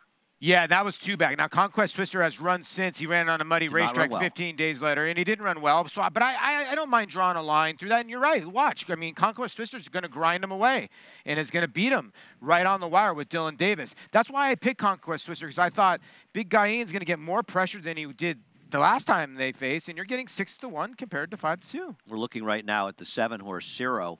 What do you expect from a horse that comes off of a 5-month layoff in his last start, dropping from a claim for $60,000 by Bruce Levine to run for $25,000. He's not favored, but he's 3-1. He runs a bad 6, and the pace held together okay for the horse who was DQ'd. Gets claimed by David Jacobson. Now he comes back another 5 weeks later. He's running for $16,000. The good Ciro would win it, but can we possibly see? And that's the 7 Ciro. Yeah, it's tough to pick the 7 in here, because when a horse keeps dropping from 50 to 62 to 50 to 62.5 to 25 and keeps getting worse, I don't know how you can go. It's not just one bad effort back-to-back from a couple of different barns, but David Jacobson very good at trying to turn them around. He's very good. He's a tough read. He's a very tough read. I like the 6 horse in here. Get Off My Back. Mistake by Ray Handel to run him a mile last time. I know it was an off-the-turf race looking for a spot. He wants to go shorter. He was a better horse when he was more effective at a mile. Thought his race 2 races back, not great. Probably should have won, but good enough. Think Ray does a good job. He chased the winner all around last time. Loved the turn back. Think Ray could be on the TV show twice in one day. It's true. I like him as well, 9-2. And that price is probably going to come down a little bit as we take a look at nominal dollars as soon as he emerges there in the paddock. The other Rudy Rodriguez runner, 9-2, Javier Castellano rides. Well, he owns this one too. It's a good matchup because he's got the speed with Big Guy Ian, and if his pace collapses, then this horse might have a chance to win. I used him, but shouldn't he have won last time out? I thought he had no excuse, and I wonder if he'll improve for Rudy because he'll probably need to run faster to win this race. The worry that I have with the 8, the money that the 8's taking is 9-2, okay? Pegasus Red, the 4 who scratched out of this race, was 10-1 on the morning line. Has beaten this horse twice. So why is the 8 taking money? The 4 would have been about 7-1 in this spot, maybe 6-1. So I don't get where all the money's going on the 8 with 9-2, to be honest with you. Well, he's one of the horses that can win the race. He can. Rudy Rodriguez. He can, but I think there's others. Post-parade coming up, we start with a bounding legacy. It's Kendrick Carmouche on board from the rail. A major drop down off a poor effort, but he will be better off at 6 furlongs than the mile last time. Conquest Twister. It's Dylan Davis for Robert Barbera coming off a 4th effort. He's going to try to get back to that race 2 back on the program where he beat Big Guy Ian, and hopefully Big Guy Ian will get some pressure to help his late kick. And the very quick Big Guy Ian for Rudy Rodriguez. Speed is the name of his game. Will the 5 breeze burner drill him? There's the other speed. He's going to go turf to dirt today, and he is quick. He won 3 starts back, Paul. He's Andy. fast. I think I don't know if he's quite as good as these horses, and can he deal with Big Guy Ian? Yeah, that's true, too. Get Off My Back, the 6 for Ray Handel, second off the claim. Yeah, where does he sit? Does he sit a good trip in here? He's the one to me to beat. I'm surprised he's 4-1. I thought that he would end up being your clear second choice, but the board's wide open. The one we were talking about here for David Jacobson, off the claim, back-to-back poor efforts, though, does drop in class. He's a complete and total wild card. There's no way you can predict what he's going to do, but he's hard to like on paper. In nominal dollars, the other Rudy Rodriguez runner, Javier Castellano, aboard coming off that second we just showed you. Yeah, it was a good second, right at this level, and is going to need to have that tactical speed to get a good trip. That's your field. Race 8 coming up when we return from a quick timeout. What's up next for Monomoy Girl, the Kentucky Oaks winner? We'll tell you when we return.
Back on Belmont Park Live, if you need your dog walked, I think this guy's not available. He's fully booked. That's nothing. You can handle, that's like grocery bags. You know, men, we try to take out like 25 grocery bags. He's going to take out 5 dogs. You can handle about 8. How do you clean up from all those now? That's when it gets rough. Well, you better have about 5 trash bags in your back pocket. It's starting to feel like Paul has a little experience as a dog walker. Hey, I can dog walk. I can babysit. I am multitasking. He can do it all. I do it all. Do it all. We'll see if he can pick the winner, though, in the 8th. That's all that matters. Most important. Coming up here, Conquest Twisters, 7-1 right now. It's Dylan Davis aboard, and again, 2 back a win for $20,000. The longest shot on the board besides the 5. Amazing to me. I don't get it because this horse has beaten the favorite before and might get a better setup today. And you just draw a line through his last effort. I know he bounced. I know he might have not liked the mud. Just 15 days. I don't see why he can't win. He's not impossible. Listen, I think this race is wide open. I played a pick 4. I used 2, 3, 6, 7, 8. Yeah. And right now the 6. I'll probably get eliminated. From 9-2 to 7-2 on the board for Get Off My Back. He is the second choice, I think, in the multi-race bets, and I think that he should be the second choice. Yeah. I think he's a very, very dangerous horse here. The question is, can he come back in just 10 days or 8 days since his last race, I think, and run as well as he did? Because he really didn't run badly. He was chasing Do You Know Something, who won the race, who's a classy old horse, and I think he's a logical horse, and he may get the pace to close into. He gets back to any of those races in California. He wins this race easy. And the favorite right now, the speedster, Big Guy Ian. But again, he's got that 5 to deal with as well, with more on the current favorite. Let's go to Maggie. I like the way Rudy is playing this race. He has a speed horse and he has a closer in nominal dollars. But yes, Big Guy Ian, he likes to wing it out on the front end, that is for sure. And really doesn't matter who tries to go with him, because a lot of times, well, he tends to put that horse away, but he still can't quite hold off the closers. Look, I like the looks of Big Guy Ian more than the other potential speed that he's going to have to face to his inside. You have to wonder what Ralph Nix is doing, putting Kendrick Carmouche aboard from the rail with a Bounding Legacy, who is quick, not as quick as Big Guy Ian, but is a horse who is fired up. At least he was in the paddock. So Big Guy Ian makes sense, but is he going to get the pressure possibly from the inside? Do you guys think so? Yeah, you guys talked about this a little bit earlier, Andy. You don't think so? No. Paul thought perhaps? Perhaps, yeah, because it's just Kendrick. He would have to be in an all-out drive on a suicide mission to keep... Big Guy Ian is one of the faster horses on the grounds. The 5 is fast enough. The 1, I will be I'm wrong a lot. I'll be shocked. That trainer stat, by the way, not great news. If you do like the 1, you'd like to see better numbers than that with the kind of drop this horse is making. But I think it's actually a good stat for the trainer, because what it says is, when Ralph Nix has a horse and he drops him substantially, there's a reason he's dropping. If you have a trainer who has big drop downs and they win all the time, they're probably horses he shouldn't have been dropping. And listen, part owner of the horse is a trainer. And they probably sent the horse, you know, obviously they sent the horse from Gulfstream Park. He's not a trainer. He's a wise guy. He's a wise guy. Yeah, I mean, this Giuseppe horse, Isidierno. Yeah. This time last year, the 1, Abounding Legacy, was winning for an optional 62. And last time out, I could never figure out why he was even money. Now, a mile is too far for him. He was dreadful. And I'll say something else. Maggie didn't love him in the paddock last time out either. You know, now he drops. I guess you're going to find out. Listen, he's dropping for 16. He's taking no money. Kendrick, I would think, is going to take a shot to gun, and then he can't run with Big Ian, and he can't run with the 5 Breeze Burner. Maybe he lands in that trip. But when you look at his PPs, the only time he ever passed a horse was on a sloppy racetrack. And he has never passed a horse on a flat racetrack that had, a dry racetrack. People in this game want to learn about the claiming game. What do you do here? And this is a tricky read here. 16,000, you can have this horse, but completely off form last time out. Now the nosedive from 40 to 16. Not for me. What do you do? Not for me. Big Guy Ian, the 3-horse, 2-1 favorite. He is quick as can be. Can he outquick the 5 Breeze Burner, and can he hold everybody else off after that duel? Let's send it upstairs to the voice of New York racing for the call here of race 8 from Belmont, Larry Colmus. 3 left to go into the starting gate here as Get Off My Back moves into line. Chero will be the next one in under Rajiv Mirage. And Nominal Dollars and Javier Castellano will be last to load here. 9-5 odds is Big Guy Ian. And breaking through the gate here is Breeze Burner. Breeze Burner has broken through the starting gate here, so we are going to have a bit of a delay, and they're trying to pull this horse up. Well, as the 5 Breeze Burner, and a great job by the outrider to catch up with this horse. He did exert a little bit of effort at this point, so. Giant. And if he's scratched, we'll it see if he changes comes the out. complexion of the race Completely dramatically. And it absolutely helps Big Guy Ian and dramatically helps any kind of This was the horse who was going to go with the 3 Big Guy Ian, who's your current favorite. And there you see just leaps through the gate.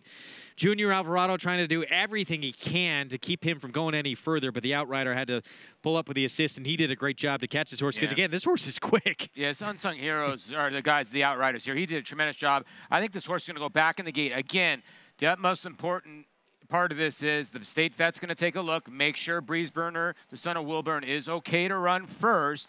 And I think because he didn't get too far away from the gate, that they'll put him back in, and the state vet will take a look at him. He got a good ways down he went there. He went almost the turn. But he didn't like sprint to begin with. Well, he didn't lose the rider. A lot of times when horses get scratched, they break out of the gate and they lose the rider and they run off, and then they end up having to scratch him. It takes a while to catch him. In this case, the rider was on him to control him. Yeah, so well, all the other tremendous horses job. are sitting in the gate. Yeah, what is it? So for everyone else who's sitting here waiting. They're reading. But I mean, it's a bit of a disadvantage, isn't it? Well, except they're all sitting in there waiting. Well, this guy's not. No. You want this one over the horses that are sitting in the gate? I've seen several times horses break through and come back and win. We have seen it, but not run off that far, and not in this horse's predicament. So 14-1, and Breeze Burner going to get the look over. You see the state vet's probably looking just to make sure he didn't cut something and break through the gate, anything's bleeding or not. You can see he's looking at his head, and they're going to let him go. All right, so load back up. Now really keep your eyes on this pace stool between the 3 and the 5. Let's go back to Larry Colmus. Ready for the start now. They're off. Big Guy Ian and Breeze Burner. Breeze Burner's a little quicker early on and takes the lead from Big Guy Ian.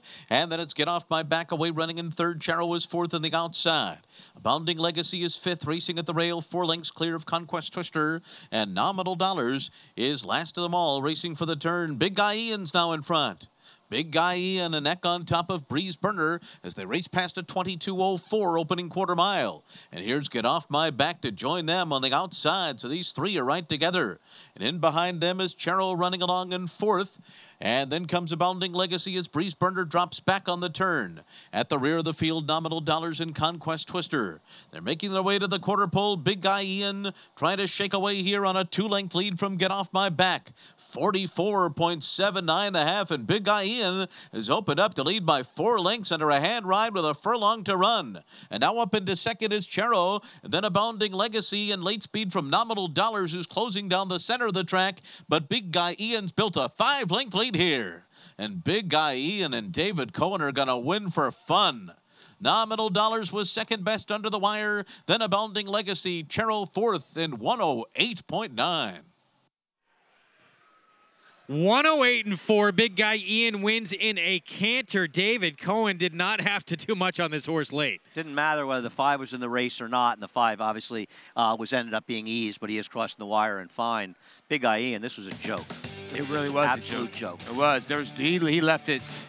You could tell the rider on the 6, Manuel Franco, knew the race was over because he had the 6 up close, trying to stay close to Big Guy Ian. But, you know, sometimes the fastest horse just wins, and wow, he put the 5 away and destroyed this field. Nominal Dollars ran well. It was a good call again by Maggie, but just no match for your favorite. Rudy ran 1-2 in here, and this was. And he could have run a ton faster than he did. Well, I don't know about that, but we'll argue about that another time. I don't believe in that stuff. You think he could have gone faster than this? He's not being asked for anything late in this race. He could have gone a little bit faster, No, sure. he couldn't. Not for sure, and I don't agree with that at all. I think that is a this horse. What's he going to do? Start sending him, and he's going to start running faster? No, I'm not saying he should have. I'm just saying it was an impressive performance considering he wrapped up late on him. I don't agree. I don't want to argue about it, but I don't agree. I think that's a missed thing that horse could go faster. It's very rare. 108-4, final time. Big Guy Ian gets the win, wins for the 6th time in his career. And he wins for fun in race 8. Monomoy Girl, what's next for the Kentucky Oaks winner? The Acorn. We'll talk about it when we come back.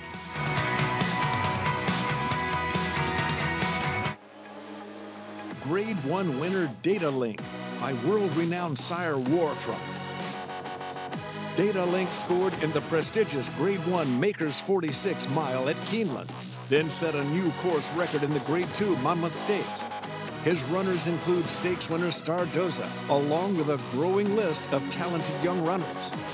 At public auction, his yearlings have sold up to $200,000. Data Link, standing at Claiborne Park.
Back on Belmont Park Live, race 8 in the books, and big guy Ian gets the job done convincingly at 2-1 as your post-time favorite, 3-8-1-7. Let's go downstairs to Maggie.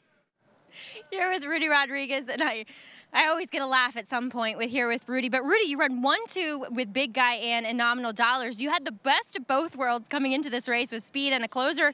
Worked out pretty well. Yeah, you know, that was the plan. You know, we know the Brisbane was going to try to go with Big Guy Ian, but he broke up to the gate, so maybe that don't happen. But thank God we got the winning.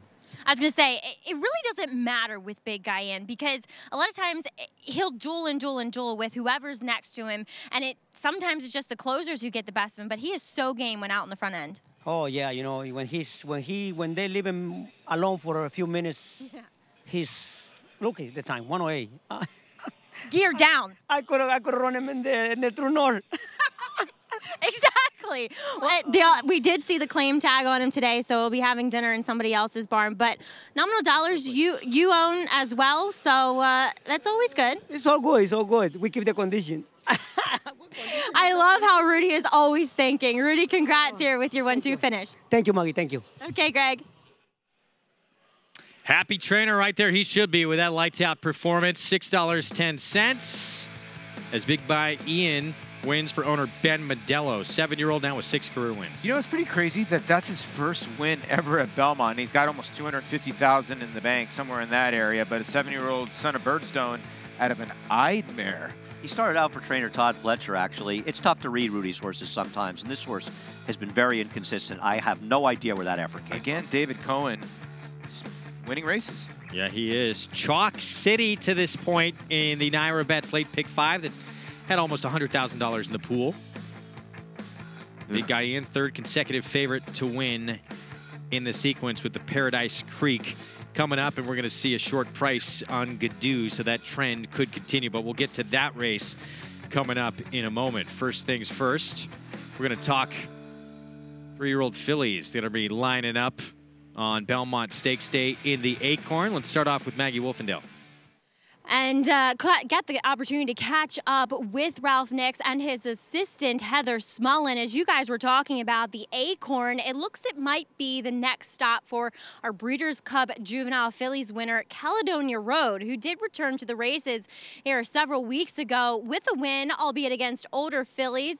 But they were citing that race probably set her where she needed to be. She worked very nicely here today in 59 and change, so that was a good work. They're not thrilled about a one-turn mile for Caledonia Road, but they need to run her because they said that their ultimate goal is to participate in the CCA Oaks and the Alabama up in Saratoga, and they kind of heeded the fact that, yes, Monomoy Girl is much the horse to beat in the Acorn, guys.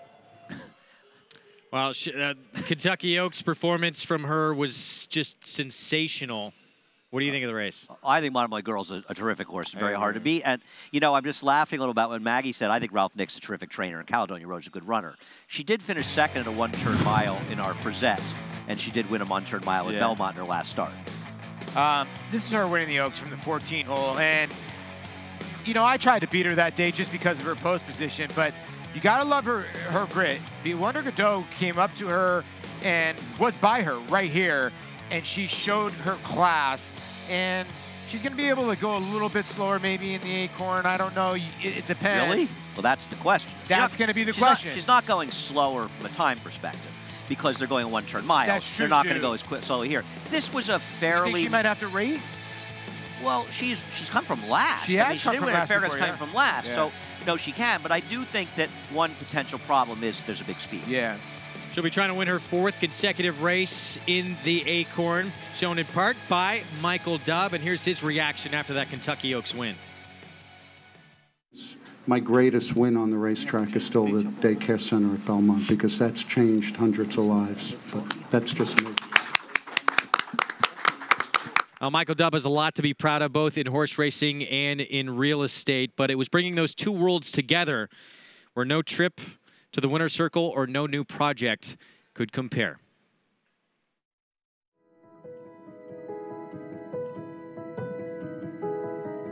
It's a daisy. It's close. A dandelion. Terrifying. No, it's a daffodil. No, it's a dandelion. And dandelions grow in the grass. It's considered a weed. Okay, guys, have a great day. It's a dandelion. People ask me, you know, what's been your greatest moment in horse racing, and what's your greatest win? And I don't hesitate. The Belmont Child Care Association is the greatest thing I've been involved in, and it's not me, it's we. I mean, you know, this is a team effort. Jerry said, you know, the kids at the track, of the people who work there, they're sleeping in cars, they're left unattended, there's nobody to care for them. It would be a great idea to build a daycare center. You know, Jerry, I'm a builder. I've always wanted to do something for kids. I'll do it. And I always thought I would build a daycare center and ride off into the sunset. But here I am, addicted to horses and addicted to the daycare center. You know, picture going into school and you have a problem with, you know, understanding what the teacher says. So we eliminate that, and now you're going into school and you're actually ahead of what the teacher is teaching. Think of the confidence it instills. So we put the children in such a great position to excel, and they do, and it's great. And the parents have complete peace of mind. Not only are the kids being cared for, but they're given such a strong foundation and such great love and affection. And, you know, when they come out of here, they're really ready for preschool, and they get into preschool and they excel. You know, it's like having a strong foundation on your house.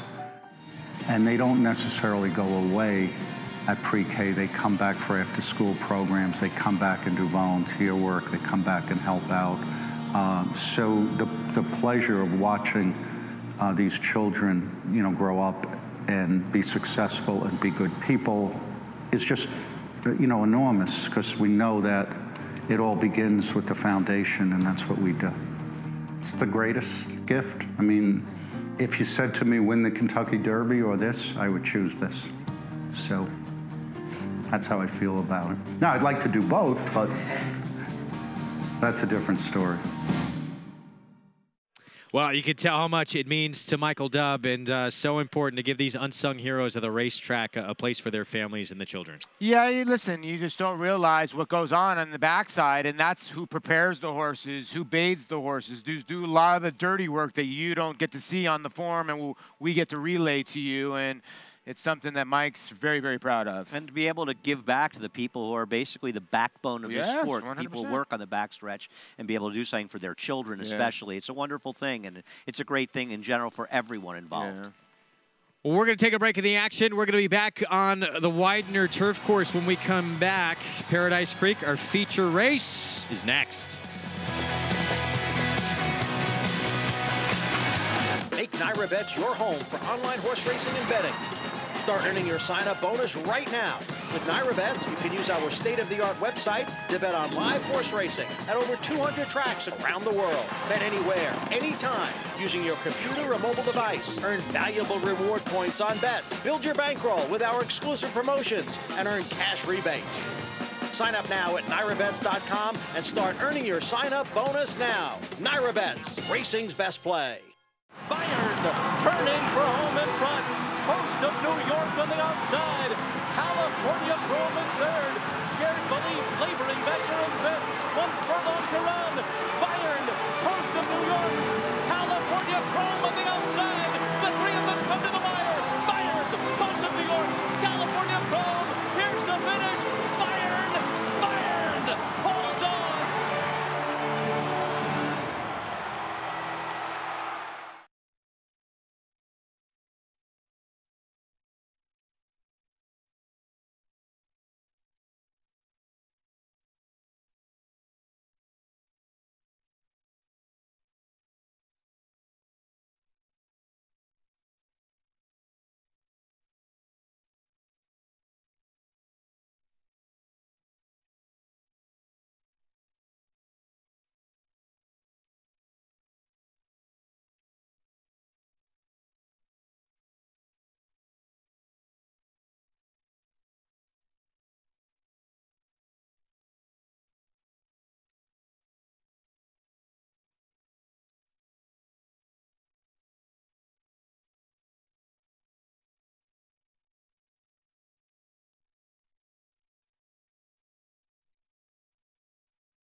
Set down for the drive, and Paradise Creek is under a hand ride here by Pat Day, and he has shrugged off the challenge of Solar Splendor, and he comes cruising into the final furlong. An impressive victory once again. Paradise Creek will win 6 in a row. He's a top-notch racehorse. He's won by 5, and he did it easily today. Paradise Creek, one of the top grass horses of his generation, and that 94 Manhattan, perhaps his most outstanding race of his career, won by 6 3/4 lengths. He set a course record in the process, 157-3. He was an absolute monster. Turf was pretty firm, but he was a monster. I don't care if you're running on concrete, 157-3 is moving. Paradise Creek is Real next. deal. 7 furlongs on the turf. 5th running of this race. Purse of $100,000. And as we expected, short price on Gadoo. 1-2 on the board for trainer Todd Fletcher. We're going to head down to the paddock right now. Check in with Maggie Wolfendale. This report brought to you by Hillendale Farms. Standing Curlin for $150,000. Maggie? And guys, I would say that Gadoo looks like a 1-2 shot if there wasn't the presence of the Bob Baffert horse in here, and that's Masked. I mean, don't get me wrong, Bob's horses, they all look fantastic when they come in here, that's for sure. But just looking at Gadoo and then looking at Masked, I'm always going to be drawn more to Masked. He's round, he's really well muscled, he has that crusty neck. He's just very, very striking to look at. And he looks like there shouldn't be that big of a problem with him with the 7 furlongs, obviously handling the 6.5 down the hill at Santa Anita. I know completely different circumstances and dynamics, but still, I think he'll be competitive here. It's just, what kind of trip does he work out? Because he does have that speed, and we'll see if he's a horse that can adjust and possibly lay off of, because we know that Black Stetson is likely going from the rail. Moving on to a horse who could take advantage of a pace collapse, and that is number 6 in here, Ambassador Jim. Now, last time in the paddock, I did not love the way Ambassador Jim looked.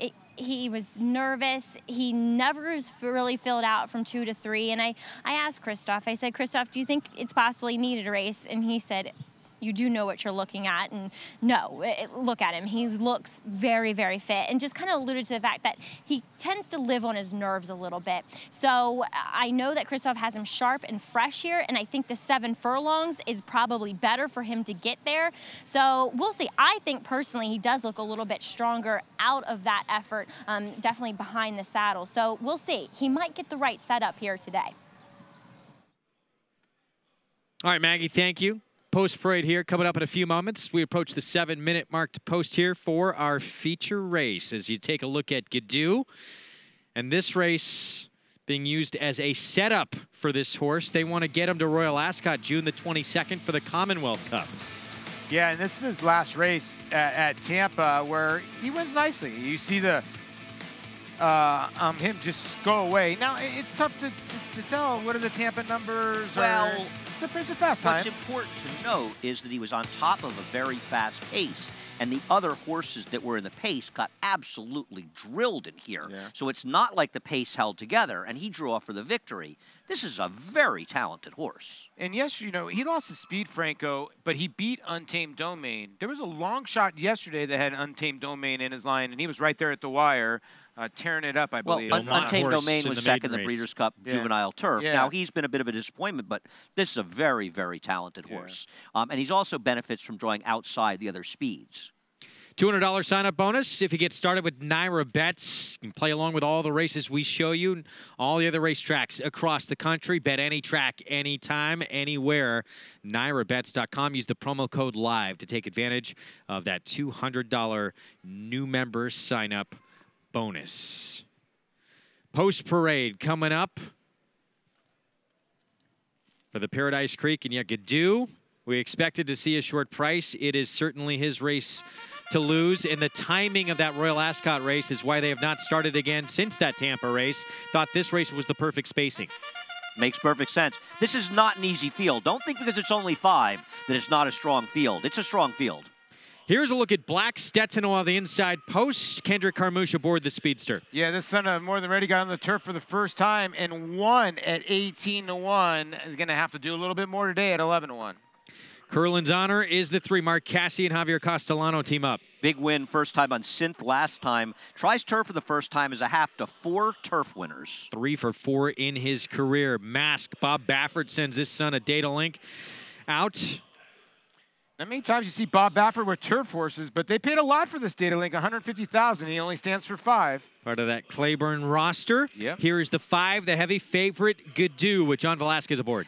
He's been absolutely terrific this year. He cuts back in distance. He's just way the horse to beat. And on the outside, it's Ambassador Jim for Christophe Clement. Manny Franco rides. This horse is getting played because he was very wide last time. He's had a couple brutal trips where he didn't really get a ton of pace. He debuted with Lasix, or got Lasix last time, but he's getting played here in 9-2. I thought he was sort of an outsider because I don't know where the pace is going to come from unless he shows pace. And may have needed that race last time out as well. Well, I'm going to disagree. I think he had a good trip last time, didn't run well at the layoff, but he's going to get nothing but pace here. The 2's going to go, the 4's going to go, and the 5 has speed. But my worry is the 5 going to be in front of him because he can't win the race running down the 5, can he? Well, I mean, the 5 may just not run well. I mean, if the 5 runs his race, he's probably going to beat the 6. But I think the 6 is a candidate to pick up the pieces for second. But a lot depends also on how Curlin's Honor runs. Show brought to you in part by Claiborne Farm. We appreciate their support. Big part of why we're able to bring you this show each and every day on MSG Plus. 100 years of doing the usual unusually well for Claiborne Farm. Going to take a break. Paradise Creek coming up. And a 1-2 favorite. We'll see if he can win again and set him up for a trip to Royal Ascot in mid-June. This 3-time graded stakes winning millionaire defeated 20 Grade 1 winners. In the Dixie Stakes, he defeated Canadian champion and horse of the year Up With the Birds and set a new course record at Saratoga.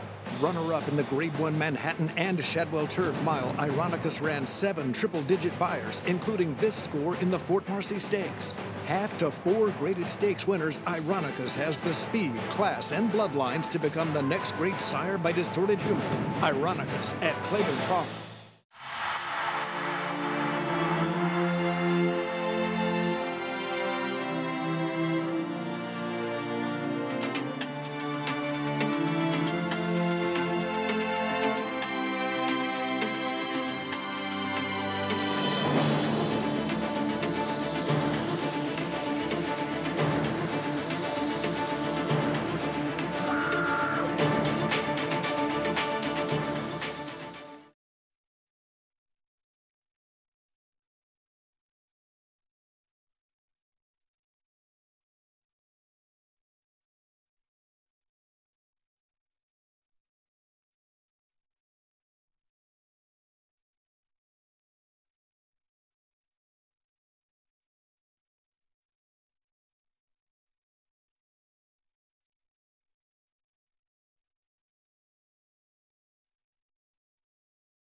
Back on Belmont Park Live, our feature coming up.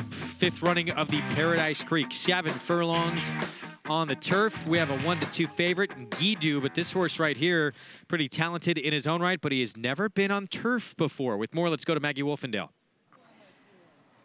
But he has won on every other surface, synthetic, fast track, and a wet, sloppy track. So there's every argument that Curlin's Honor in here can be proficient on the turf, and he looks like it. I also see why they possibly paid so much, $1.5 million. He honestly, physically looks like a classic distance type of dirt runner. He very well could have turned into that, but I appreciate the fact that they're sticking with sprint distances because he's proven to be successful at them. And look, he can very well take to the turf. I'm not in love with him overall in the face of Jidu and Mast, but I get why people may like him here. What do you guys think about him? He's definitely a wild card in here. He really is. She makes a great point. $1.5 million wild card. card. No, that he's won on 3 different surfaces. No, a wet surface, 3 different racetracks, so he should be able to take the turf. The thing is he fast enough to beat the 5? Yeah, I mean, he's bred to handle the turf. Yeah. Well, he's another horse like the 6. Both he and the 6 may be somewhat pace dependent. They're going to need there to be hitting among the 2, 4, and 5. If he gets that, he's one who could become picking up the pieces, especially if he handles the turf. Yeah. Meanwhile, 2-5. He's overbet on Guido. This is a tough field. It's a tougher field than that, and I picked him. 2-5's too short. Yeah, I picked him too, but 2-5's always short. I mean, what if the 4 masked runs back to his races in California down the hill at 6.5 furlongs? They suggest he should have no problem with 7 furlongs. He ran well in those races, maybe going 5 furlongs last time, and he lost some good horses, by the way. Maybe 5 furlongs is just too short for him. Yeah, this is an interesting move for Bob because the reason why is Santa Anita, for a lot of people don't realize, as we're looking at the 2 right now, Black Stetson, that 6.5 furlong race, is a niche race. Like, if you like down the hill, you like down the hill. So for Bob to ship this horse and ship it again, he must have wanted a little bit farther and 7 furlongs and thinks that he can handle it, because most of the time you would just leave this horse down the hill and collect checks. There may be better spots in the East for him, too. We run a lot more turf races, especially turf sprints here. Plus, Justify might need a friend out here. You thought 2 to 5 was crazy? And this is ridiculous. 1 to 5. This is ridiculous. This is not. This is a test. There's good horses in this race. I do think he's much the worst to beat. But 1 to 5 is way, way too short for this horse. Wow. I mean, they act like there's nobody in here that can run. It's ridiculous. I can't believe the 2. I mean, Black Stetson ran a giant race last. I get it. He probably can't win this race. But 18-1 is the ridiculous in a 5-horse field. How hot is this pace tool going to be up front? I don't know. We'll see. Guido, 2 to 5. Trying to set him up for a trip to Royal Ascot in the Commonwealth Cup. Will he go in a winning effort? We're about to find out. Let's send it upstairs. Larry Colmus with the call. Guido is in at 2 to 5 right now. Here's Ambassador Jim moving into the gate. They're all in line, ready for a start. Ambassador Jim, bit uneasy in the gate. They're off in the Paradise Creek. And a good beginning for Masked, who goes out to the front with Black Stetson on the inside. Guido is away running in third behind them as Masked kicks on. And now Guido grabs second on the outside, and Black Stetson is back in third. It's 4 lengths more back to Curlin's Honor and Ambassador Jim at the back. Up front, it is Masked on top by 3/4 of a length over Guido. These two go by a 22:05 first quarter mile. Black Stetson runs along in third, 2.5 lengths off of them, and 4 lengths ahead of Curlin's Honor. The trailer is Ambassador Jim, who's 8 lengths off of Masked and Guido, who are a 1/2 length apart as they speed round the far turn. Masked by a 1/2 length. Guido on the outside, second by 2. Black Stetson tracks them from third. Curlin's Honor and Ambassador Jim. 44.31 was the 1/2 mile as Masked takes them to the top of the stretch with the heavy favorite Guido bearing down in second, a length behind. And then Black Stetson to the outside and Curlin's Honor, they're into the stretch. Masked and Guido. These two, 1-2 with a furlong to run. Masked is still in front. Guido now draws up alongside dead even, and here comes Curlin's Honor to try and join them on the outside. Guido in front, Masked inside. Curlin's Honor on the outside, chasing Guido to the wire, and Guido did it in the Paradise Creek. Curlin's Honor was second, Masked was third, Ambassador Jim was fourth in 120.44. Guido with the win. He had to earn this one. He's now 3 for 5 in his career. He did not win like a 2 to 5 shot should, but do not discount his talent. This is a very good field. That pace was fair. He had to put away the 4 Masked, who's a very good horse, who was stubborn on the front end, and a perfect trip and a tremendous ride by Javier Castellano on Curlin's Honor to get there, and he just barely held him off. This was a super horse race with 3 very good horses at the wire together. Yeah, the 5 started leaning in a little bit, but here's the thing. It's tough to go by Bob Baffert horses. That's just the bottom line. And when he started leaning in a little bit, you saw Curlin's Honor start picking up and laying him down there for a split second. Yeah, it looked like he was going to win. So now, I mean, they got a nice horse on their hands, the Cassies. He's run well on 4 surfaces, but then again, so does Todd Pletcher with the 5 here. No, listen, there was no loser of these top 3. They were all good. Guido, back-to-back wins, back-to-back stakes victories now, and it would appear on to Royal Ascot next. We're going to take a break. We'll be back.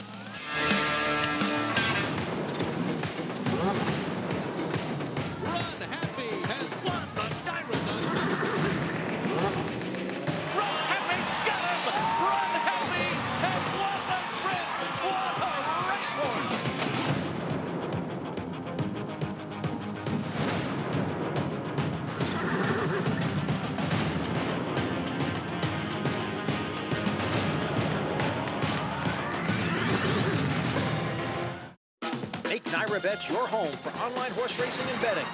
Start earning your sign-up bonus right now. With NyraBets, you can use our state-of-the-art website to bet on live horse racing at over 200 tracks around the world. Bet anywhere, anytime, using your computer or mobile device. Earn valuable reward points on bets. Build your bankroll with our exclusive promotions and earn cash rebates. Sign up now at NyraBets.com and start earning your sign-up bonus now. NyraBets, racing's best play.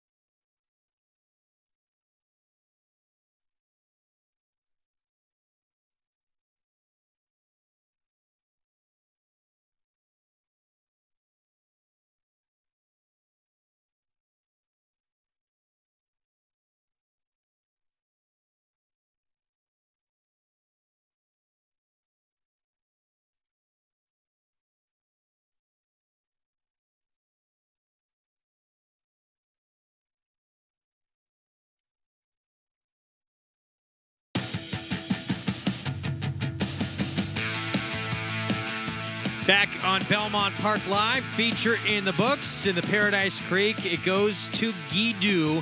Wins at a short price. $2.90 is your 2-5 favorite. Son of Frankel, now 3 for 5 in his career winning for Zayat Stables. Are we going to see Todd Pletcher in a top hat? Perhaps later in June. Let's go downstairs to Maggie.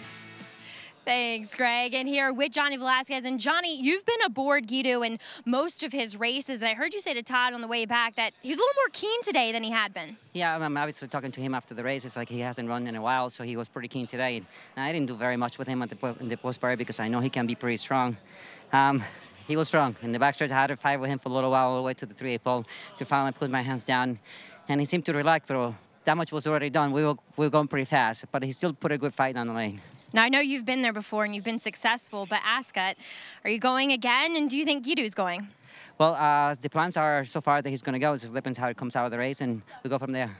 All right, Johnny. Well, I'd love to see you riding over there. It's a lot of fun for us to watch you, but congrats here. Thank you very much. All right, Greg, Paradise Creek in the books. Maggie, thank you. And John Velasquez got some experience winning and riding at Royal Ascot last year for Wesley Ward. Yeah, a good guy to be aboard, Wesley Ward, and now this horse with a ton of talent. And there you see the follow along. It's been a lot of chalk, but you still, the worst you can do is a little bit over $100, and that's to the 4, 6, and 7. It's going to be your 3 choices in the last. 10th race, 6 furlongs, Inner Turf, New York bred maiden claiming event for $40,000. That race you can see on the Nyra Now app. So head there to catch the nightcap and see how the rest, the final race of this afternoon plays out. Hope you enjoyed our show. Guido, Todd Pletcher with a real good one on his hands along with Zayat Stables. John Velasquez making that trip overseas potentially on June 22nd now for the Commonwealth Cup with this horse. We are back tomorrow and of course Memorial Day on Monday as well. Same time. We'll see you at 4 Eastern on both of those days. Hope you enjoyed our Saturday action. What a race in today's feature. Guido, the son of Frankel, who is a superstar runner. Guido trying to live up to that pedigree, and so far early on in his career, he's doing his parts. We will see you on Sunday with more from Belmont Park. Enjoy your weekend. We'll see you tomorrow.